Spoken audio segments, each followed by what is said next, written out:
There are many definitions of economics.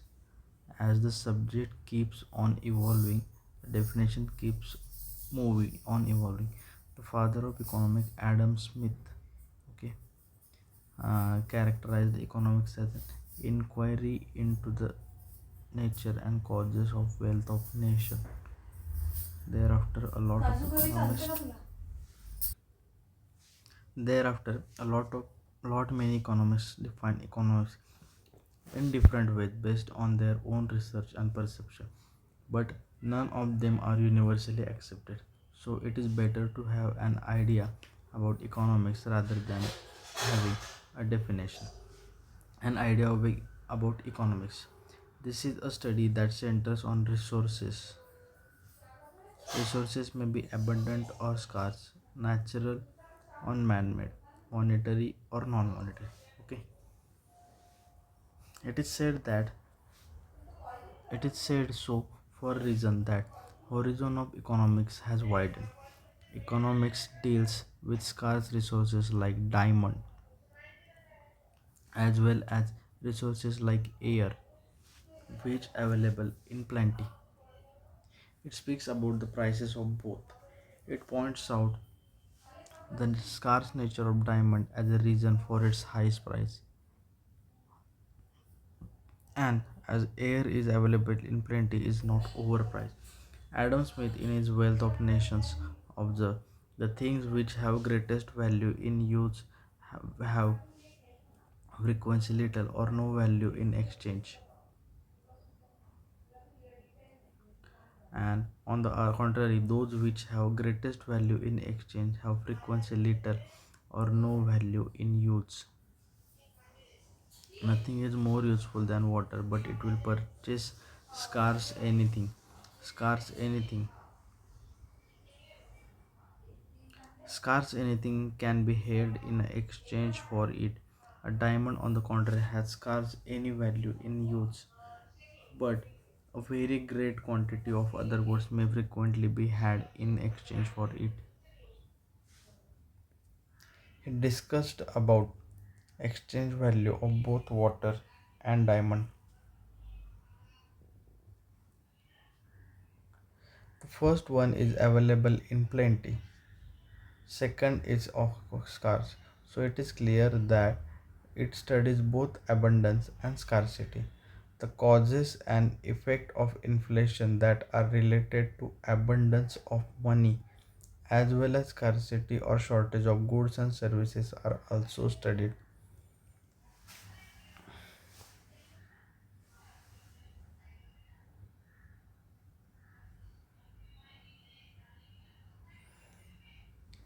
From these premises, it is clear that economics studies both scarcity and abundance, but most part of the economic duty study is devoted to the study of scarcity, as human tendency is to create scarce resources. It is stated that a study uh, as a study that centers on resources for the reason that it not only studies resources but also factors, stakeholders involved in creation, extraction, and consumption. It deals with allocation of resources, allocation of factors of production, consumption pattern of factors of production, the motive and aim of factors of production, behavioral of factors of production and consumers, and psychology behind these motives and aims and behavior, and so many other things. Factors of production refers to the participants in the production process. They are land, labor, capital, and entrepreneur. The land is a base. Land is a base to the establish the production unit, transportation, and sometimes the source of raw material also. This is very important. Land हे खूप म्हणजे base आहे कुठलंही production unit उभा करायला. त्याचबरोबर ट्रान्सपोर्टेशनला सुद्धा, आणि कधी कधी तर source of raw material. Labor constitute a her mighty physically and mentally. Okay, म्हणजे ब्लू कॉलरमध्ये फिजिकली, व्हाईट कॉलरमध्ये mentally.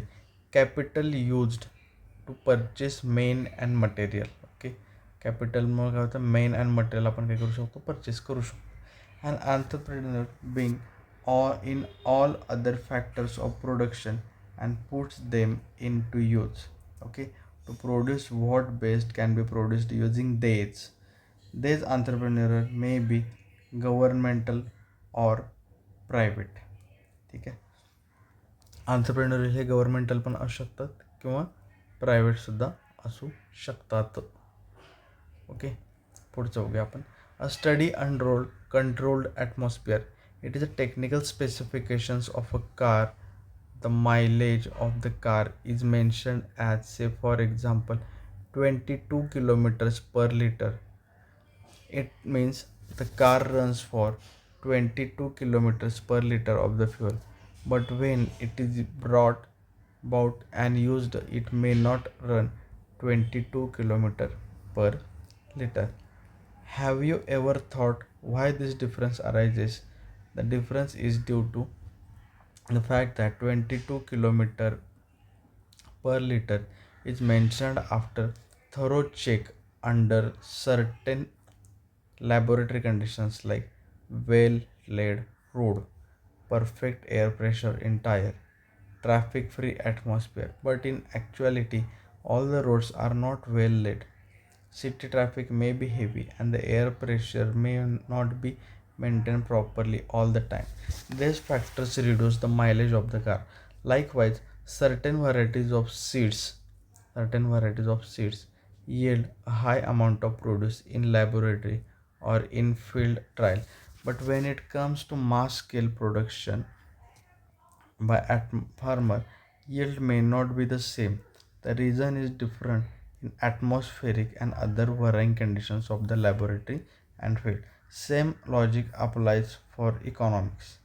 The laboratory conditions are laid in the form of assumption when it comes to the study of economics. Okay, the economic theories and models are created under specific conditions and assumptions. Okay, तर theory आणि model जे आहेत तर त्या काहीतरी specific condition आणि ॲझम्पशनमध्ये तयार केलेल्या आहेत. For example, the demand theory consider that demand of goods and services are based on the level of price of specific goods and services under consideration. It says if price is high, the demand for the production is low and vice versa. It is said so because theory demands assumes that other factors that have an impact on high demand remains unchanged. But in actuality, it is not the case. There are many other factors other than price that have influence on the demand. Reason for making this assumption are that the factors considered in theory play a major role in deciding the outcome of the interplay of this factor. The other thing do not have a significant influence, but at the same time they cannot be ignored. The second reason for assumption is to simplify the study, okay, and build a base theory based on which a further complicated study can be done by considering all other factors that have impact or influence on the issue under the consideration. The assumption of other variables being unchanged is called ceteris paribus. Okay, this is very important. Ceteris paribus याचा अर्थ काय आहे की other variables remain unchanged. Other variables remain unchanged.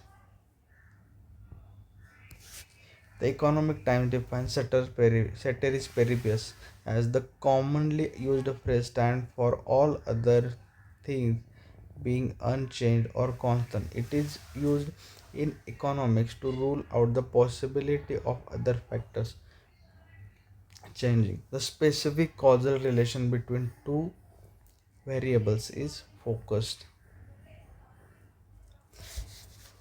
in the way in which laboratory checked cars and seed yields less on the field, the economic theories also deliver less in practice as the world is more complicated than what it was considered while building economic theories and models. But these economic theories and models do not fail the world as due care is taken while building them and framing them to make them as close as possible to the realities of the world. Two mainstream. There are two mainstreams of economics. They are microeconomics and macroeconomics. The term micro is used to indicate something relating to specific area rather than general one. The term macro is used to denote something relating to general area rather than being detailed or specific. Likewise, microeconomic studies the specific area of economics such as individuals, a smaller group like laborers, economics of firm, etc. Macroeconomic studies the economy of a nation as a whole. The study of demand of individual, the production function of a production unit, also known as a firm, are covered under the microeconomics. At the same time, the study of the demands of the nation, the production or supply level of nation, and the general level of employment, etc., are covered under the macroeconomic. A careful reading of the following table will give clarity on the question as to what is microeconomics and what is macroeconomics. Quality of orange demanded by Astha Mathur, it is a microeconomics. Quality of orange demanded by Northeast India, it is a micro this is very important कारण की specific आपण रिजनबद्दल बोलतो. Quality of orange demanded by India it is a micro because it is a specific. Quantity of all product demanded by India it is a macro because इथं orange आहे आणि इथं India आहे तो स्पेसिफिक आहे पण इथं ऑल प्रोडक्ट आहे by India it is a macro. Price of orange in Nagpur it is a micro. Price level of all products in India, it is a macro. Level of employment in iron and steel industry, it is a micro. कारण की specific iron and steel industry सांगितलं. Level of employment in India, it is a macro.